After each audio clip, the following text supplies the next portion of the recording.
성경 말씀 보겠습니다. 베드로전서 3장 15절에서 16절 말씀입니다. 너희 마음에 그리스도를 주로 삼아 거룩하게 하고 너희 속에 있는 소망에 관한 이유를 묻는 자에게는 대답할 것을 항상 준비하되 온유와 두려움으로 하고 선한 양심을 가지라. 이는 그리스도 안에 있는 너희의 선행을 욕하는 자들로 그 비방하는 일에 부끄러움을 당하게 하려 함이라. 함께 기도하시고 하나님 말씀 나누도록 하겠습니다. 기도하겠습니다. 참 좋으신 아버지 하나님 감사합니다.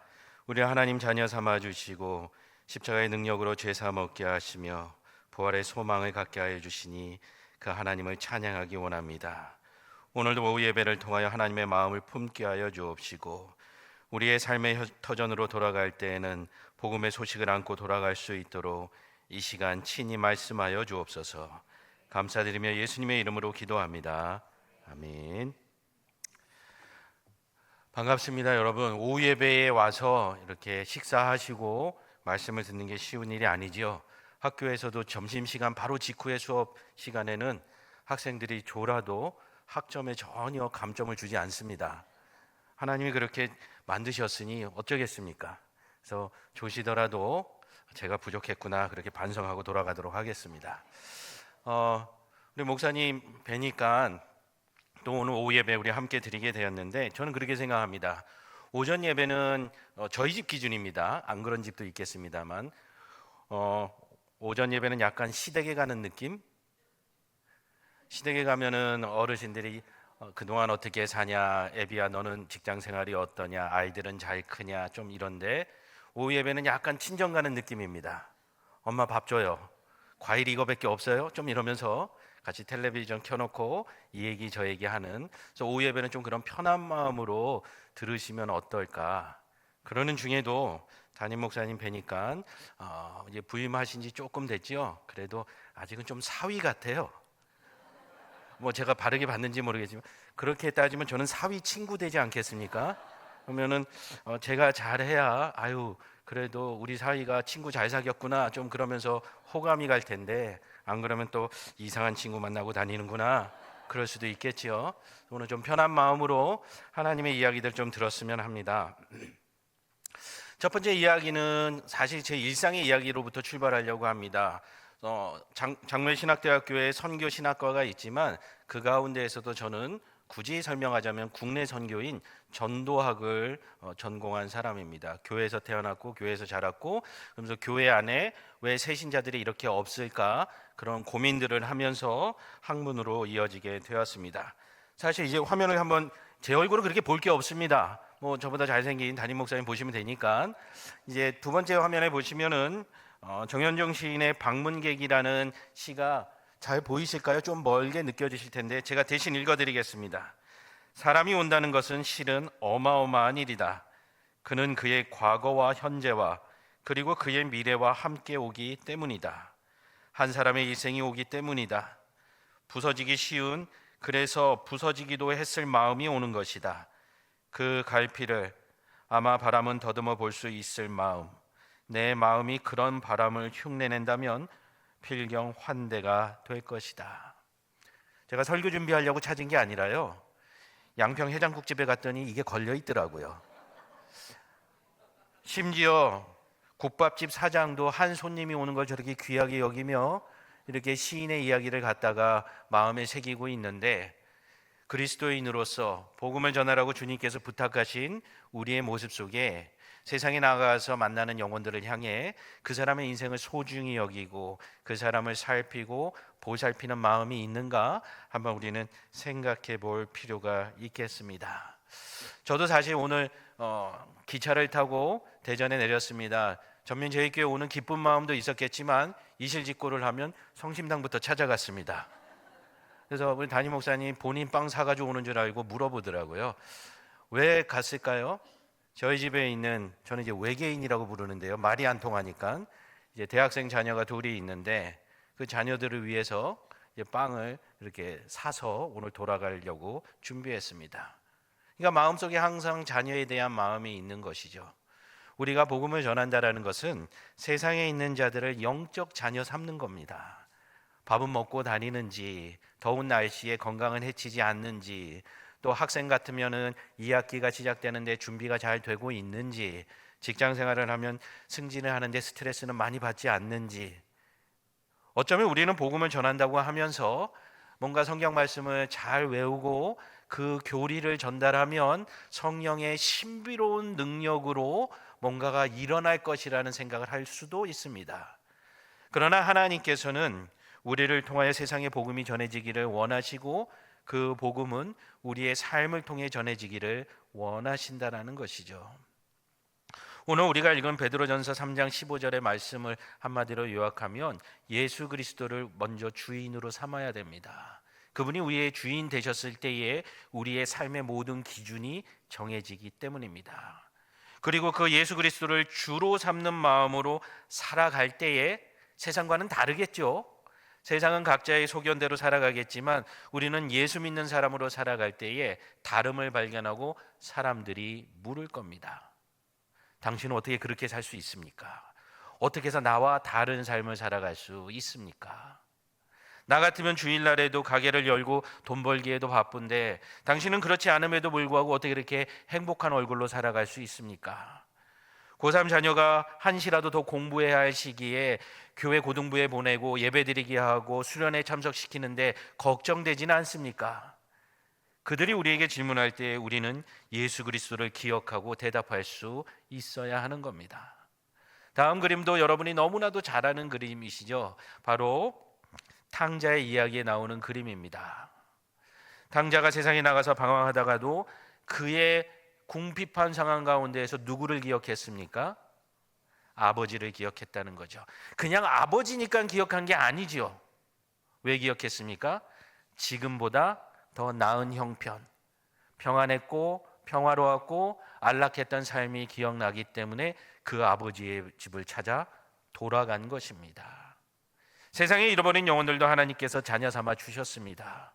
우리가 해야 할 것은 그들에게 아버지의 집이 평안이 있고 위로가 있고 언제든지 돌아올 수 있는 공간이라는 것, 그런 공동체라는 것을 그들에게 보여줄 수 있어야 됩니다. 잡아 끌어서 와지지는 않습니다. 많은 전도의 실패의 이유 중에 하나가 조급함입니다. 조금 전에도 말씀을 인용해서 기도해 주셨지만 눈물로 씨앗을 뿌리는 것을 우리 별로 기뻐하지 않습니다. 뭐 좋아합니까? 기쁨으로 단을 거두는 걸 좋아합니다. 그러나 냉정히 얘기해 보면 하나님께서 우리에게 맡겨주신 사명이 씨앗을 뿌려주는 역할인지 아니면 열심히 추수해야 될 역할인지는 우리가 곰곰이 생각해 봐야 합니다. 어쩌면 우리가 누렸던 한국교회의 부흥과 자랑스러운 성장의 모습들은 우리의 믿음의 선조들이 아무것도 보이지 않던 구한말에 일제강점기에 믿음과 목숨을 걸고 뿌려놓았던 씨앗의 열매를 거둔 것일지 모릅니다. 그렇다면 우리도 그런 믿음의 씨앗을 뿌려야 우리의 자녀와 다음 세대에 복음의 소망들이 있을 줄로 믿습니다. 갑자기 불편해졌죠? 친정집처럼 하자고 해놓고 잔소리처럼 설교를 하니 다음 영상 한번 우리 보시면서 물론 이제 영어 영상입니다. 그러나 영어가 한마디도 안 들려도 이해하는 데는 불편함이 하나도 없습니다. 우리 한번 보도록 하겠습니다. 다음 영상 보여주시죠. 소리도 좀 나오게 해주세요.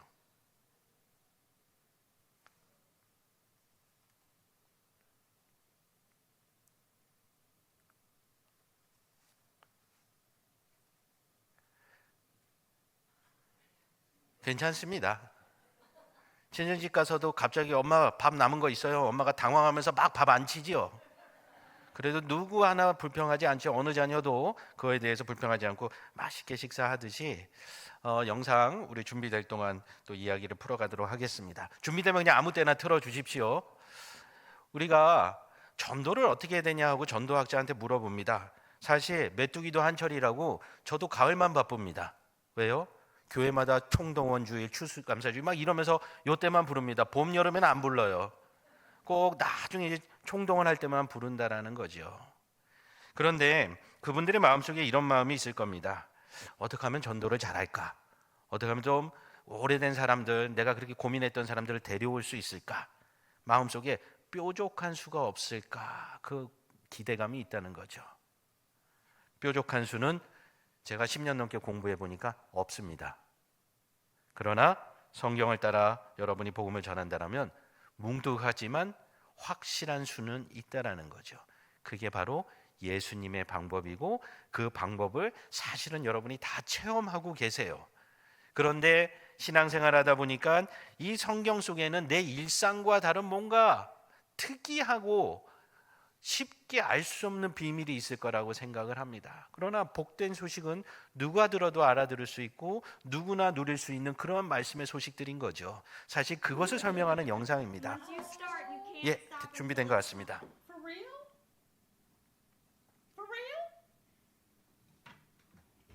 For real?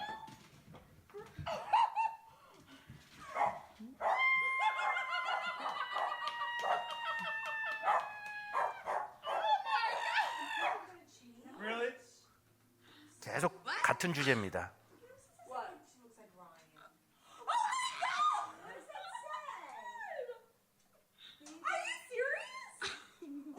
와인잔에다가 사진을 인쇄해서 붙여놓은 거예요. 와인병에다가. 뒤에 지금 초록 옷 입은 엄마가 지금 아직 모르고 있어요.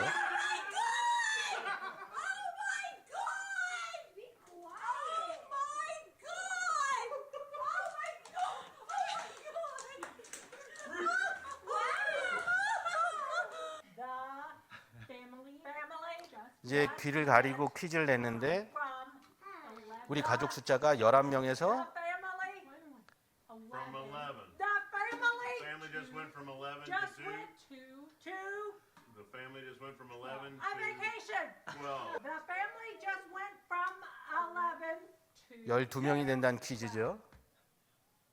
12.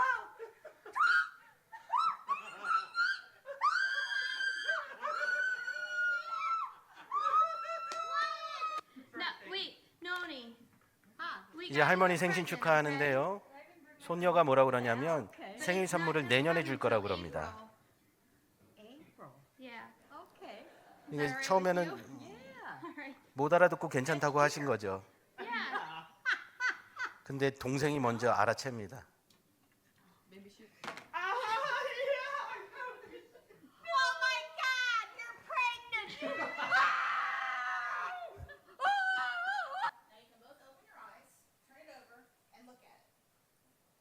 사진 보는 겁니다.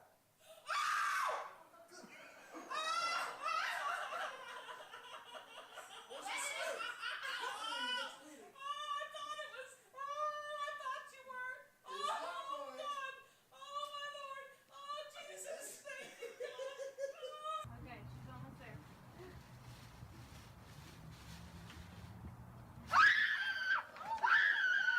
공통점들이 있죠.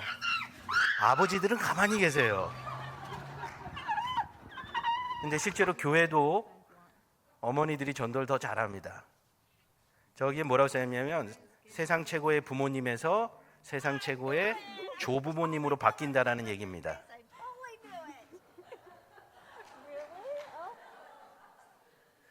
잠깐 여기 마지막이긴 하지만 이 장면 보여주세요. 아버지의 모습으로 비춰졌지만 사실 우리는 전도하면 좋겠다 생각하지만 새신자가 많아지면 이 아버지 같은 표정도 나옵니다. 왜요? 책임감과 걱정도 같이 찾아오기 때문이죠. 그러나 이 이야기 속에서 우리는 전도하게 대한 모든 이야기를 다 담고 있습니다. 여기 연로하신 할머니들 혹시 계시거나 또 집안에 계신 어르신들 생각해 보십시오. 그 어르신들이 내가 자손을 100명 낳아야겠다 해서 되던가요? 아니지요. 그러나 자녀를 낳고 자녀가 손주를 낳고 증손주를 낳으면은 어느새 100명이 뭡니까? 훨씬 더 넘게 되죠. 우리는 그렇게 복음을 전하고 영적 자녀를 길러내야 합니다. 나 한 사람이 100명 전도하는 것은 할 수도 있을 겁니다. 아마 국내에 예전에 많이 다니셨던 강사분들, 저도 서재 책이 다 있습니다. 뭐 고구마 전도법 뭡니까? 고구마 줄기 잡아당기면 다 딸려 나온다는 거죠. 콩나물 전도법 한 곳에 가다 놓고 한 번에 다 뽑아내라는 거죠. 냅킨 전도법 종이 쪽지 써서 카페에서라도 전도하라는 거죠. 발바닥 전도법 뭐 별의별 전도법이 다 있습니다. 그러나 그 이면에는 우리가 착각하고 있는 게 있다는 거죠. 우리는 물량, 양적인 우세함을 전도의 어떤 모범 답안지처럼 얘기하지만 그렇지 않습니다. 성경에서 하나님께서 우리에게 허락하신 가장 기초적인 모임이 두 개 있는데 첫째가 가정이요, 둘째가 교회입니다. 교회와 가정은 공통점이 많이 있습니다. 여러분이 한 사람을 천하보다 귀하게 여기고 그 영혼을 잘 길러내고 그 영혼이 영적 자녀를 더 낳을 수 있도록만 한다면 교회의 부흥은 시간 문제일 뿐입니다. 그러나 내가 10명을 낳고 100명을 낳으려고 하면 한숨부터 나오죠. 불가능하다라고 생각을 하죠. 그럼에도 불구하고 우리는 경제 성장과 맞물려서 그 한 사람을 전도하기보다는 다수를 전도해야 된다라고 생각합니다. 한 사람마다 실패하면 어떡합니까? 반대로 얘기해 보십시오. 여러분이 가정에서 기르는 자녀가 속을 썩히고 여러분의 마음에 들지 않는다고 해서 자녀로서 호적해서 판단 소리는 하지만 파지는 않지요. 마찬가지입니다. 하나님 옆에 엎드려 기도하면서 그 영혼을 위하여 뜨겁게 부르짖을 때에 그 영혼이 기억하고 탕자의 그림처럼 아버지께로 반드시 돌아오게 되어 있다라는 사실입니다. 감리교의 창시자인 존 웨슬리도 평생 5명의 친구를 놓고 기도했다고 합니다. 후대에는 큰 세계적인 교단을 이룰 정도로 위대한 인물인 존 웨슬리는 마지막까지 온 세계가 나의 교구라고 외치면서 복음을 전했던 사람입니다. 5명 중에 4명은 전도가 됐습니다. 그것만 해도 대단한 거죠. 그래도 세계적인 명성에 비해서는 한 사람이 전도 안 되었다라는 사실이 뭔가 기름직하지만 놀랍게도 존 웨슬리의 사후에 그 친구마저도 웨슬리를 기억하며 주께 돌아온 사건을 기록하고 있습니다. 우리는 많은 사람을 전도하려는 생각에 사로잡혀 있고 내가 전도하면 올 가을 총동원 전도주일까지 누군가를 전민제일교회에 등록시켜야 한다는 생각에 사로잡혀 있기 때문에 때로는 시작조차도 못하는 경우들이 있습니다. 그러다 보니 교회에 연로하신 어르신들은 이제 육적으로도 약해지고 솔직히 재정적으로도 힘들어지지 않습니까? 그러니 나가서 누군가를 섬기고 사랑하고 베풀어주는 일을 하기가 곤란할 거라고 생각합니다. 그러나 그렇지 않습니다. 여러분 집에 손주 손녀 찾아올 때 그렇습니까? 저는 지금도 아버님 댁에 가면 저는 용돈 안 주세요. 당연하다고 생각하시는군요. 저는 아들 아닙니까? 근데 부모님의 자녀가 아닌 손주 손녀한테만 용돈을 주세요. 그래서 저도 주세요 하면은 너는 너가 벌어 써라 그러면서 안 주세요. 부모님도 형편이 넉넉하지 않은 줄 알지만 그 손주 손녀한테 용돈을 주면서 얼마나 기뻐하는지 모릅니다. 심지어 이런 얘기를 하세요. 야, 너네 올 줄 알고 내가 용돈 모아놨다. 쓸 거 안 쓰고 모아놨다라는 거죠. 그 용돈이 많고 적기 때문에 할아버지 할머니가 존경받고 안 받는 게 아니라 그 사랑을 느끼기 때문에 그 손주 손녀들이 할아버지 할머니를 기억하고 닮아가고 싶어 한다라는 것이죠. 더 설명할 필요 없습니다. 설교 여기서 마무리하면 제일 좋아요. 그러나 또 서울에서 내려왔는데 이렇게 하고 가면 뭐 아무것도 안 하고 갔다고 할까봐 뒤에 부연 설명을 붙여놨습니다. 여러분 꼭 기억하실 것, 지금부터 잠드실 분들을 위해서 꼭 기억하실 것은 자녀를 기르듯이 여러분 복음을 전해야 한다라는 사실입니다. 그것만 할 수 있다라면은 여러분 때에 반드시 결실을 맺을 수 있습니다. 얼마 전에 저희 어르신께서 전화로 저에게 크게 화를 내셨습니다. 바쁜 건 알겠지만 어찌 전화도 안 하고 찾아오지도 않냐고 하면서 화를 내시고 어르신 세대가 그러실 때가 됐다라는 걸 이해하지만 또 한편에서는 저도 바쁘다 보니까 겨를이 없었습니다. 그러자 아버님이 최후의 수단을 쓰셨습니다. 병원을 다녀오시고 내가 곧 세상을 뜰 것 같다라는 전화 소식을 알려오셨고 이래도 네가 안 오겠느냐 테스트를 하신 것 같습니다. 며느리와 함께 가족을 다 이끌고 주일 밤에 시간을 내서 억지로 다녀왔습니다. 갔더니 쌩쌩하시더라고요. 그런데 계속해서 곧 하나님 나라에 갈 것 같다라고 연기를 하시더라고요. 그런데 그게 연기라는 사실을 제가 어떻게 알았느냐? 저녁 식사를 대접해드리고 아버님께 이런 얘기를 했습니다. 손주 손녀가 지금 대학생인데 증손주는 보셔야죠. 그랬더니 언제 그랬냐는 듯이 당연하지. 내가 그전엔 갈 수 없지. 조금 전까지는 주님이 부르시는 것 같다라고 하시던 분이 그러셨다는 거죠.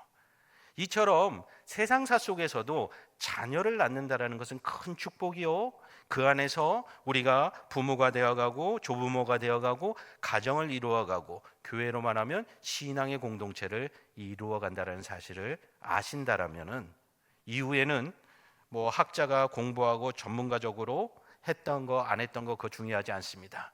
여러분이 경험했던 그 사랑 세상에 있는 사람들에게 나누어 주시면 됩니다. 첫 번째로 제가 나누어야 될 이야기는 무엇이냐면은 하나님께서는 우리를 상황 속으로 인도해 주신다라는 겁니다. 주변에 전도할 사람이 없어요라고 말하신다면 저만큼 없을까요? 목사 집안에 태어나고 목사고 친구도 목사고 다 그렇습니다. 그럼 누굴 전도할까요? 그래서 저는 의도적으로 일반 대학 강의를 자원해서 나갑니다. 그래서 믿지 않는 학생들을 만나고 전도사님들에게도 제발 주일날 오후에 교회 혹시 일찍 끝나면 성수동 좀 나가보라고 가가지고 좀 젊은이들이 어떤 생각을 하고 어떤 삶을 사는지 바라보라고, 교회 안에 있는 청년들만 괴롭히지 말고 전도사님이 제발 가서 세상에 잃어버린 사람들을 좀 보십시오. 그럼에도 불구하고 우리는 상황이 허락되지 않는다라고 말할 때가 많습니다. 그러나 우리 한번 사진 보여주시겠어요? 제 얼굴이 계속 나오니까 부끄럽네요. 다음 사진 보여주시면, 이 사진은 작년에 2023년도 1학기 개강 예배 때에 갑자기 평소에는 정장을 하거나 목사 가운을 입거나 그랬는데 그 해만 각자 교수님들이 졸업한 학교 학위 가운을 입고 특순을 하겠다고 하셔서 이렇게 올라오게 되었습니다. 여러분 눈에는 다 비슷해 보이겠지만 십자가 바로 왼쪽에 제가 있습니다. 유난히 파란색의 옷. 정치적 색깔과는 아무 상관이 없습니다. 빨간색도 있고 하니까요. 그러나 이 사진을 왜 보여드리냐면요, 이때 총장님께서 설교하시면서 언급한 학교가 다음 장면입니다. 바로 에즈베리 신학교입니다. 여러분 가운데에도 좀 들어보셨을 겁니다. 에즈베리에서 부흥이 일어나서 24시간에 일주일 동안 학생들이 전을 떠나지 않고 그 안에서 찬양하고 말씀 듣고 기도한다라고. 작년에 저희 학교 총장님이 이에 대해서 언급하면서 장로회 신학대학교도 그런 일이 있어야 되지 않겠느냐, 그 가운데 교수들이 이 부흥을 위해서 뜨겁게 기도했다라고 했는데 그 학교 출신이 유일하게 누굽니까? 저밖에 없었습니다. 그러니까 교수님들이 다 저를 쳐다보더라고요. 당신이 기도해야 될 것 같다고. 그런데 저는 전도학자로서 이 사건의 이면을 살펴보기를 원합니다. 에즈베리에서 최근에 일어났던 이런 놀라운 부흥의 소식들은요, 죄송하지만 우리는 더 열심히 하고 더 잘합니다. 더 뜨겁게 기도하고 더 모이기에 힘씁니다. 제가 앞으로도 연구 주제로 삼으려고 하는데요, 에즈베리에서 일어났던 이 뜨거운 예배의 모습이 그들의 삶에서는 어떻게 영향을 주고 있는지 추적 조사하려고 합니다. 교회 안에서 우리가 열심히 말씀을 듣고 찬양하고 기도하고 교제하는 거 귀합니다. 그러나 그것을 왜 하냐는 거죠. 세상을 향하여 하나님의 사랑을 드러내고 그들에게 전파하기 위함이라는 사실을 잊어서는 안 된다는 거죠. 우리의 삶 속에서 하나님께서 복음을 전할 상황들을 허락하시는데 우리가 거기에 눈을 뜨지 않으면 교회 모이기에만 힘쓰고 세상을 향하여 하나님의 시선은 잃어버린다는 거죠. 우리 주로 전도 나갈 때 제일 많이 외우는 말씀이 뭐죠? 요한복음 3장 16절. 하나님이 교회를 사랑한 사람입니까? 세상을 사랑했는데 우리는 그 세상을 향하여 눈을 돌리기보다는 우리만 구원받을 것처럼 교회 안에서의 열심만 태우고 있다는 거죠. 하나님께서는 우리에게 은혜를 부어주시며 전민제일교회를 통하여 이 지역과 이 땅 가운데 하나님의 복음과 사랑이 증거되기를 원하신다는 거죠. 그것 때문에 공급하여 주시는 거라는 거죠. 그렇기 때문에 오늘 주일 예배를 드리고 여러분의 삶으로 돌아가면 하나님이 주신 은혜들을 얼마든지 나누고 베풀고 섬기고, 다음 주에 돌아와서는 하나님 다 쓰고 왔어요, 하나님 더 채워주십시오, 안 채워주신 하나님이 아니시지요. 그러한 기대감이 있다라면 교회로 향하는 발걸음도 기대에 차 있습니다. 채워주신 하나님, 베풀어주신 하나님, 그리고 세상에서 내가 하나님의 이름으로 섬겼던 놀라운 일들을 나누게 될 귀한 시간들을 기대하는 마음으로 이 전을 찾아올 수 있다라는 것이죠.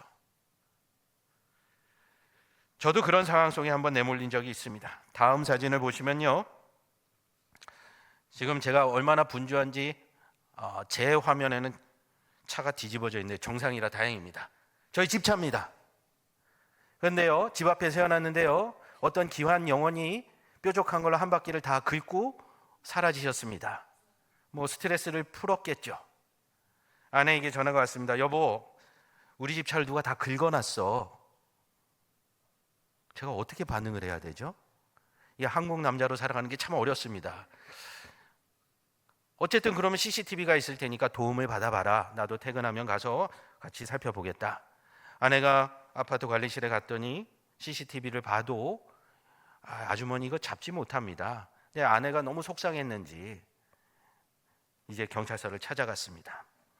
경찰서를 찾아가서 이 범인을 잡아달라고 합니다. 그러니까 경찰분도 이런 일이 종종 있지만 잡기가 쉽지 않으니까 아주 회의적으로 얘기합니다. 아주머니 그거 잡기가 쉽지 않습니다. 그리고 저희 인력이 그것까지 찾아내기가 죄송하지만 좀 어렵습니다. 아내는 속상한 마음으로 그래도 어떻게 도움을 받고 어떻게 방법이 없을까요? 했더니 경찰이 이런 얘기를 합니다. 아주머니 혹시 원한을 사실 만한 일이 있으실까요? 그래도 나름 착하게 살았는데 저희 아내가 진지하게 경찰서에서 잠깐 생각했답니다. 원한을 살 만한 사람, 그리고 이렇게 대답을 했다고 합니다. 경찰에게 남편밖에 없습니다. 근데 저는 알리바이가 있으니까, 직장에 있었으니까 이 문제가 결국은 해결되지 않고 지금도 긁힌 채로 사용하고 있습니다. 그런데요, 똑같은 이야기가 전도사의 집에 나옵니다. 미국의 한 백인 교회에서 예배를 드리고 딱 나왔는데 차가 긁혀 있는 거예요. 근데 미국은 좀 다른지 범인을 잡아냈습니다. 10대의 흑인 아이가 긁고 도망간 거예요. 그리고 그 아이가 잡혔고 경찰서에 이제 참고인으로 이 백인 여자 집사님이 가게 됐습니다. 근데 믿음이 없는 저하고는 다르게 이분은 하나님께서 상황 속으로 이끄심을 느꼈습니다. 그리고 경찰에게 조심스럽게 도움을 청했습니다. 내가 저 아이를 돕고 싶은데 저 아이의 형편을 좀 알려줄 수 있습니까? 자초지종을 들어보니 아빠는 교도소에 가 있고 엄마는 병중에 누워 있습니다. 아이의 입장에서는 교회에서 신나게 찬양하는 소리가 들리는 백인들을 보며 분노가 끌어올랐고 그걸 참지 못해서 차를 긁고 도망갔던 겁니다. 이 집사님이 그 상황을 가지고 교회로 돌아가 구역 예배에서 함께 나누기 시작했고 그 이야기가 온 교회 이야기로 올라가기 시작했습니다. 우리 교회가 그 아이를 위하여 할 수 있는 게 뭘까? 구역원들이 순번을 정해서 그 아이의 어머니를 병간호하기 시작했습니다. 그리고 그 아이를 학교까지 매일 돌아가면서 데려다주고 그 아이의 처진 교육을 도와주기 시작했습니다. 나중에 들려오는 소식이 놀랍게도 그 아버지도 감옥에서 성경을 접하게 되었고 주님을 영접하게 되었고 출소 이후에 그 가정이 회복되었다라는 소식입니다. 더 깊은 이야기를 다 나눌 수는 없지만 같은 상황을 갖다 놓고도 우리가 복음에 대하여 관심이 있다라면 하나님께서 나에게 은혜 주시고 베풀어 주셔서 상황 속으로 이끌어 주셨구나라고 우리는 생각할 수 있어야 됩니다. 하나님께서 갖는 그 관심 속에 나도 관심이 있어야 된다라는 거죠. 다음 화면 보시면요, 우리가 읽은 본문 말씀이 등장하는데요, 이렇게 나와 있습니다. 너희 마음에 그리스도를 주로 삼아 거룩하게 하고, 무엇입니까? 예수 그리스도가 우리의 주인 되어 주신다라면 그분의 마음을 품고 세상을 바라볼 수 있어야 된다라는 것이죠. 그것은 가정도 마찬가지입니다. 여러분의 삶 속에서 여러분이 하나님의 마음으로, 주님의 십자가의 마음으로 세상을 바라보지 않는다라면 복음의 기회는 결코 여러분에게 찾아오지 않습니다. 여러분이 말을 잘하고 관계성을 잘하는 성격이 있어서가 아니라 여러분의 삶이 주님의 이름으로 구별되기 때문에 사람들이 물어보기 시작합니다. 당신은 손해보는데 왜 그렇게 삽니까? 힘들 텐데 어떻게 그렇게 웃을 수 있습니까? 바쁠 텐데 어떻게 나에게 그렇게 시간을 내주십니까? 그때 우리는 뭐라고 대답합니까? 다 예수님의 은혜입니다. 불신자들은 못 알아듣죠. 그러나 그들이 기억하게 됩니다. 예수 믿는 사람은 다르구나.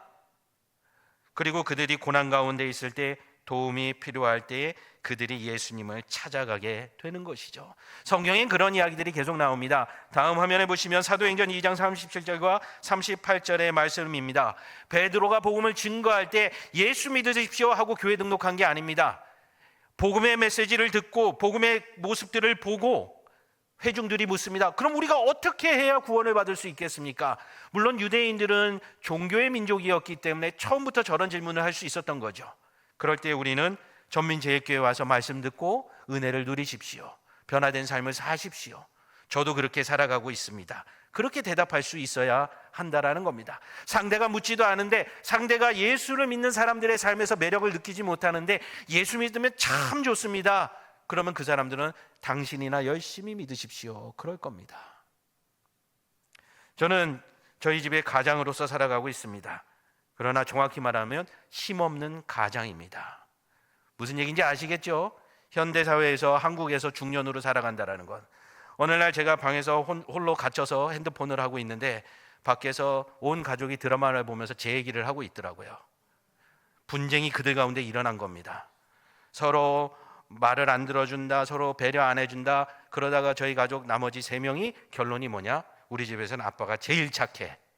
왜요? 해달라는 대로 다 해주고 귀찮은 것도 다 해주려고 노력을 하니까요. 방 안에서 그걸 듣고 제가 얼마나 은혜를 받았는지 모릅니다. 저를 끝까지 이용해 먹는 가족들. 그러나 저는 하나님 앞에 엎드려 기도합니다.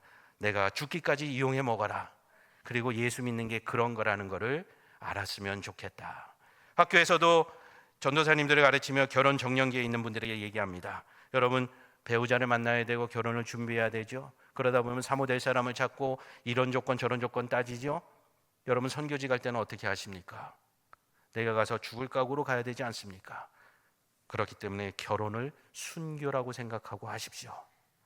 그러면 여러분의 가정에 주님이 찾아오실 수 있습니다. 내가 목사니까, 내가 전도사니까, 내가 교회 장로니까, 권사니까, 내가 예수 오래 믿었으니까 하고 큰 소리칠 생각하지 마십시오. 오래 믿고 더 믿었고 더 은혜 받았으니까 더 낮아지고 더 순교할 삶을 살아가십시오. 억울한 상황에서 변명하지 마십시오. 이렇게 해야 옳은 거 아니냐라고 따지지 마십시오. 가서 죽으십시오. 그러면 복음의 열매가 맺히게 됩니다. 제가 한 말이 아닙니다. 사실은 유명한 본 해퍼 목사님이 얘기합니다. Come and die. 와서 죽는 것이 신앙이라고 이야기하고 있습니다. 이러한 이야기는 끊임없이 나옵니다. 다음 화면에도 사도행전 16장에 보면 바울과 실라가 빌립보 감옥에서 갇혀서 시달릴 때에 하나님이 놀라운 기적으로 그들을 탈출할 기회를 주십니다. 그런데 놀랍게도 이들은 탈출하지 않았습니다. 하나님을 찬양했고, 이제 삶의 위기에, 직장의 위기에 있던 빌립보 간수가 다른 모습을 보지 않습니까? 다른 죄수들은 다 도망가는데 도망가지 않고 그들의 찬양과 기도의 삶을, 섬김의 삶을 사는 그 죄수들을 보며 2절처럼 두 번째 30절에 나온 이야기처럼 이야기합니다. 선생들이여, 내가 어떻게 해야 구원을 받을 수 있겠습니까? 빌립보 간수는 예수가 누군지 몰랐습니다. 그러나 바울이 갇혀있는 삶 속에서 그가 찬양하는 예수의 이름을 들어보기는 했던 것입니다. 삶의 위기의 순간에 그리스도인을 찾아서 그에게 믿게 되는 거죠. 그때 바울이 대답합니다. 주 예수를 믿으라. 그리하면 너와 내 집이 구원을 얻으리라. 우리는 혹시 세상 사람들의 삶을 기억하지도 않고 공유하지도 않으면서 나가서 예수 믿으라고 외치고 있지 않는지요? 아마도 좋은 결과를 거두지는 못했을 겁니다. 그들이 우리의 삶에 질문할 수 있도록 우리는 끊임없이 복음의 씨앗을 그들의 삶의 밭에 뿌려야 하는 겁니다. 하나님께서 우리를 삶의 상황 속으로 인도하신다는 것을 잊지 마십시오. 오늘 이 성전을 나가시면서부터, 주차해서 차를 빼시면서부터 여러분, 그 모든 상황이 복음의 상황이라는 것을 잊지 마셔야 됩니다. 그러면 참아야 할까요? 승질이 나는데, 내 곳간의 쌀은 떨어져 가는데 그래도 참아야 할까요? 아닙니다. 두 번째로 기억하실 건 무엇이냐? 하나님은 그 상황의 필요를 채우도록 공급하여 주시는 분이라는 사실입니다. 그걸 잊지 마십시오. 사실 이 이야기라면 거의 부흥회로 며칠을 해야 되는데, 다음 화면에 보면 제가 어려운 시기에 만났던 메시지입니다. 그 메시지가 영어로 쓰여 있기는 하지만 뭐죠? Well done. 스테이크하우스에 가서 먹는 주문법이 아닙니다. 뭐예요? 잘하였도다. 그 다음 말이 착하고 충성된 종아. 달란트의 비유에 나오는 이야기죠. 여러분, 그 종들이 자신들이 사업 자금을 만들어서 나가서 사업을 하도록 주인이 요청했나요? 아닙니다. 어마어마한 금액을 맡기고 여행을 다녀왔습니다. 주님은 이 말씀을 하시며 천국 비유를 하셨고 우리들의 삶을 설명하셨습니다. 여러분, 여러분의 삶의 필요가 부족하여 전도를 못 하십니까? 아닙니다. 하나님이 공급하여 주시는 것을 그렇게 사용하지 못하기 때문에 여러분 눈에 그게 보이지 않는 겁니다. 저는 부천에 모교회가 있는데요, 어느 날 저희 아버님이 기가 막힌 이야기를 저에게 들려주셨습니다. 한 노신사와 젊은 중년 남자가 저희 교회에 등록하러 왔다는 겁니다. 새신자이다 보니 목사님 방으로 모셔서 이제 인사도 하고 이야기를 나눕니다. 목사님이 물어봅니다. 이 두 분이 어떻게 된 관계이신데 같이 오셨네? 부자 관계신가요? 그랬더니 노신사가 씩 웃으시면서 그러면 아닙니다. 저희는 남남입니다. 그러면 어떻게 오셨습니까? 사실은 이분이 미국에서 제가 다니는 교회에 새신자로 들어오신 분인데 귀국하게 되셔서 같이 왔습니다. 그래서 목사님, 아이고 장로님이신데 그러면은 한국에 뭐 사업차 출장 오실 일이 있어서 같이 오신 건가요? 그랬더니 그 노신사가 웃으며 얘기합니다. 아닙니다. 이분이 한국 가서도 신앙생활 잘할 수 있도록 교회 소개하려고 같이 들어왔고 내일 비행기 타고 미국으로 돌아갑니다. 이 얘기만 들어도 우리의 계산법에 안 맞지요. 혹여 어느 분은 아이고 그 노신사는 부자였나 보다. 부자였더라도 건강상의 이유로 장거리 여행을 하시기 어려웠을 수도 있고 또 바쁜 비즈니스로 인해 교회 새신자를 위해 그렇게 시간을 내는 게 쉬운 일이 아니었을 수도 있습니다. 그러나 그 어르신의 관점에서는 자신의 삶의 모든 공급받음이 생명을 구원하기 위함임을 잘 알고 있었다라는 거죠. 그 새신자 입장에서는 어땠을까요? 남남이고 교회에서 만난 사이지만 정말 나를 아껴주시는 어른이구나, 그런 마음이 들지 않았을까요? 그분은 그 교회에 잘 정착했고 신앙생활을 잘했고 지금도 교회의 귀한 일꾼으로 일하고 있습니다. 여러분, 하나님께서 여러분에게 공급하여 주시는 건강, 물질, 시간, 사회적 지위, 관계 어떻게 사용하고 계십니까? 때를 얻든지 못 얻든지 하나님이 그렇게 기다리시는 잃어버린 영혼들을 위하여 지금도 애쓰고 노력하고 계십니까? 빌리 그레엄 목사님의 친구인 도슨 트로트만 장로님이 내비게이터 선교회라는 양육 프로그램을 시작하면서 이런 캐치프레이즈를 걸었습니다. Where is your man? 하나님이 당신을 통해서 복음을 듣게 하기 원하는 그 사람이 어디 있냐고 날마다 물어야 한다는 거죠. Where is your man? 만약에 저에게 물으신다면 전 당신 대해서 교수했습니다. 그러면 주님이 다시 물었을 겁니다. Where is your man? 저는 큰 교회 담임 목사하고 있습니다. 그럼 주님은 다시 묻습니다. Where is your man? 어디에 나의 자녀가 있냐라고, 너의 삶을 통해서 어떻게 구현되고 있냐고 물어보고 계신다라는 거죠. 여러분의 삶 속에서 그런 자녀가 없다라면 우리는 다시 한번 말씀에 비추어서, 복음에 비추어서 의지하여 일어나야 할 때가 된 것입니다. 이사야 54장 말씀입니다. 내 장막터를 넓히며 내 처소의 휘장을 아끼지 말고 널리 펴되 너희 줄을 길게 하며 너의 말뚝을 견고히 할지어다. 이는 내가 좌우로 퍼지며 내 자손은 열방을 얻으며 황폐한 성읍들을 사람 살 곳이 되게 할 것임이라. 놀라운 축복의 말씀이죠. 왜 주십니까? 지경을 넓혀서 하나님을 떠났던 사람들이 돌아오게 하라는 것입니다. 여러분의 삶 속에 예수 그리스도의 자녀가 날마다 더 많아지도록 애쓰고 노력하고 또 그 가운데 하나님의 은혜를 더 기대하라는 것이죠. 저도 그러한 노력들을 조금은 했던 것 같습니다. 신학대학원을 떨어지고 백수가 드디어 됐습니다. 요즘 젊은이들이 그렇게 꿈에 그리는 직업 아닙니까? 근데 전통적인 집안에서 자라다 보니까 어르신께서 힘들어 하셨습니다. 대학까지 나온 아들이 슬리퍼 신고 동네를 돌아다니는 게 창피했던 거죠. 저는 그걸 너무나도 잘 알기 때문에 대학원은 진학에 실패하자마자 바로 해외로 도피했습니다. 이스라엘에 있는 자원봉사팀에 들어가서 일하기 시작했습니다. 키부츠라는 농장인데요, 거기서 일하고 공장에서도 일하고 이러면서 하나님을 원망했습니다. 어릴 때부터 목사 되겠다 하는 저를 왜 떨어뜨리셨나요? 하나님의 뜻은 어디 있나요? 온갖 불평을 하며 이스라엘에서 시간을 보내고 있었습니다. 어느 날 매니저가 찾아와서 한국 학생이 둘이 올 텐데 너 한국 사람이니까 좀 도와줘라, 정착할 수 있도록. 그래서 한국 학생이 둘이 왔습니다. 같이 생활하다 보니까 문제가 생겼습니다. 이 친구들이 들어올 때 비자를 2주만 받고 들어온 거예요.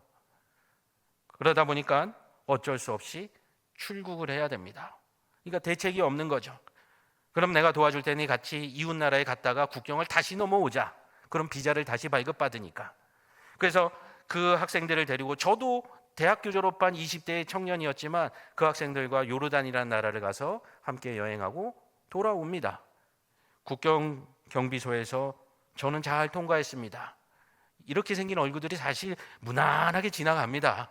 그래서 심지어 3개월 비자를 주셨어요.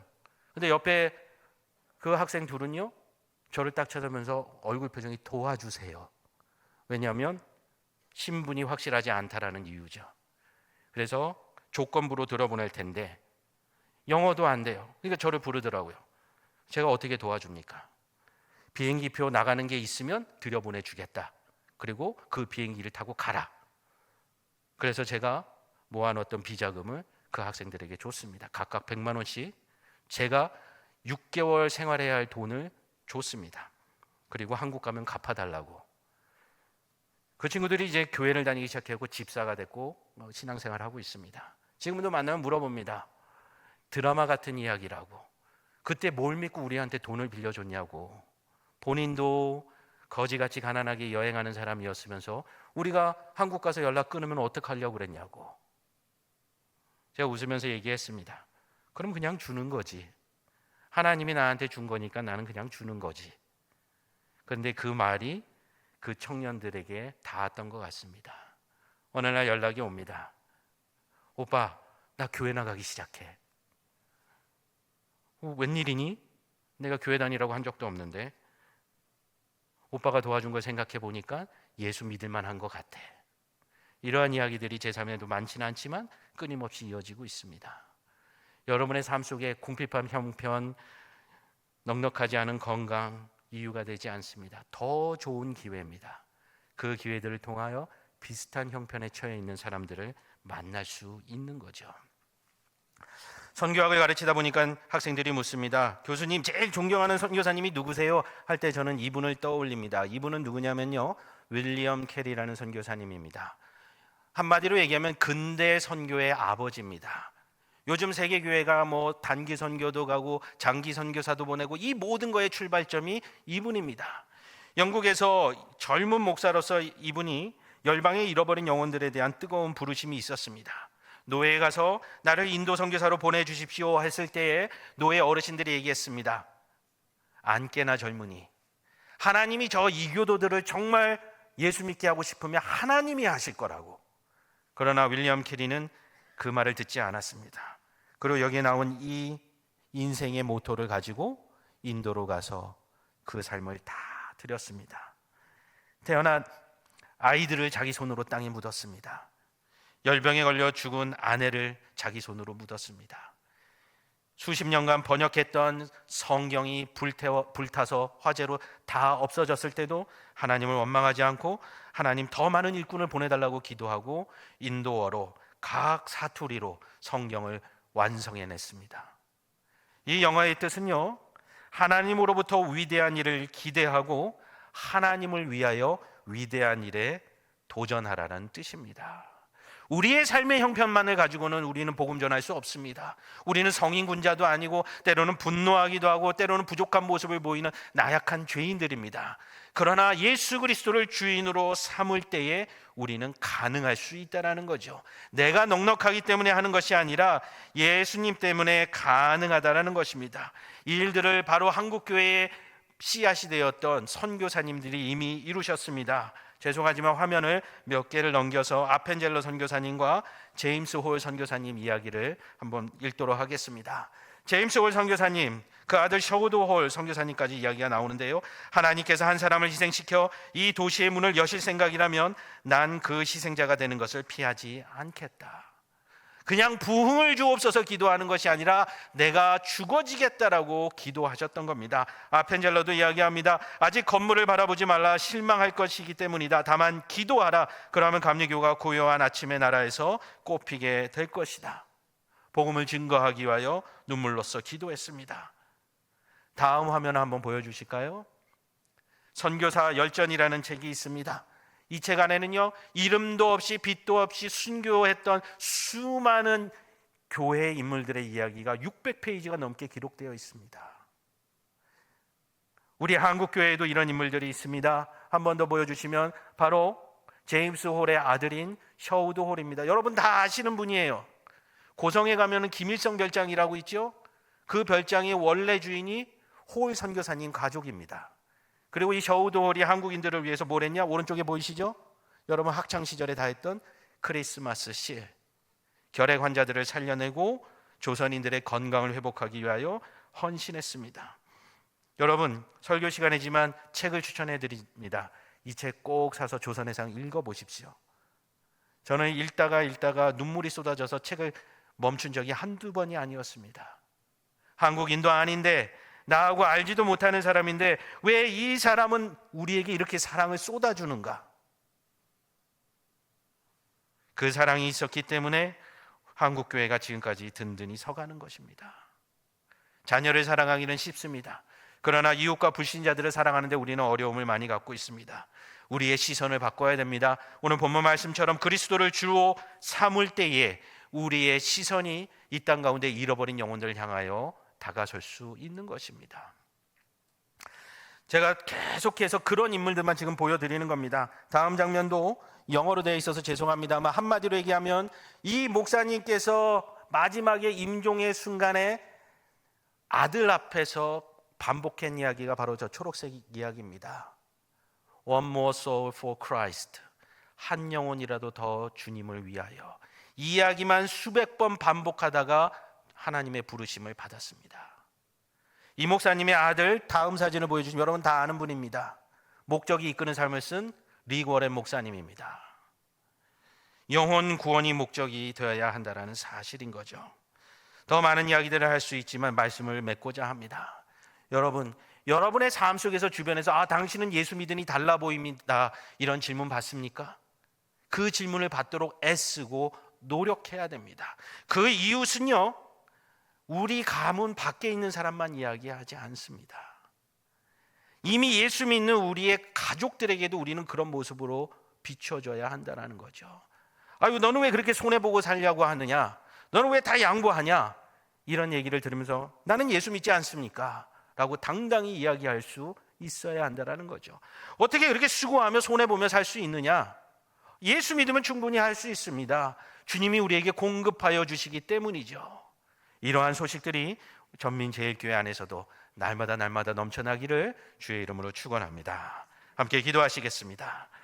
살아계신 하나님 아버지, 감사합니다. 우리는 하나님을 믿는다고 하면서도 하나님의 마음을 품고 세상을 향해 나가지 못하고 주춤할 때가 많이 있습니다. 주님, 예수께서 이 땅에 내려오신 것처럼 우리도 아기 예수님의 연약한 모습처럼 세상을 향하여 나아가기를 원합니다. 그러나 아버지의 꿈을 가지고 나아가기를 원합니다. 잃어버린 영혼들이 돌아오기를 소망합니다. 우리의 삶을, 우리의 인생을 주의 뜻대로 사용하여 주시옵소서. 세상에 잃어버린 영혼들의 필요를 채우게 하여 주옵시고 날마다 한량없이 공급하여 주신 하나님의 은혜를 기억하게 하여 주시며 세상 가운데 살아계신 하나님을 드러낼 수 있도록 나가서 사랑하고 베풀고 전하게 하여 주시옵소서. 예수님의 이름으로 기도합니다. 아멘.